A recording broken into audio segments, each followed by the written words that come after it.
حماد بن زید نے عاصم احول سے، انہوں نے ابو عثمان نہدی سے، اور انہوں نے اسامہ بن زید رضی اللہ تعالیٰ عنہ سے روایت کی۔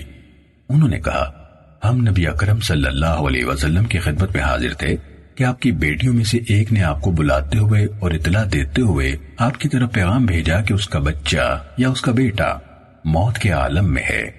اس پر آپ صلی اللہ علیہ وسلم نے پیغام لانے والے سے فرمایا، ان کے پاس واپس جا کر ان کو بتاؤ کہ اللہ ہی کا ہے جو اس نے لے لیا، اور اسی کا ہے جو اس نے دیا تھا، اور اس کے ہاں ہر چیز کا وقت مقرر ہے، اور ان کو بتا دو کہ وہ صبر کریں اور اجر و ثواب کی طلبکار ہوں۔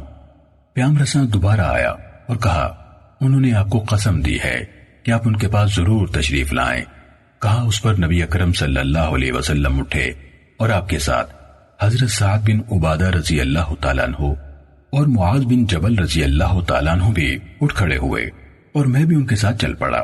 آپ کے سامنے بچے کو پیش کیا گیا جبکہ اس کا سانس اکھڑا ہوا تھا، جسم اس طرح مضطرب تھا جیسے اس کی جان پرانی مشکیزے میں ہو، تو آپ کی آنکھیں بہہ پڑیں۔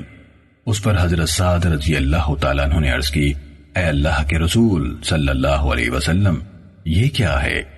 آپ نے فرمایا، یہ رحمت ہے جو اللہ نے اپنے بندوں کے دلوں میں رکھی ہے، اور اللہ اپنے بندوں میں سے رحم دل بندوں ہی پر رحم فرماتا ہے۔ صحیح مسلم حدیث نمبر 2135۔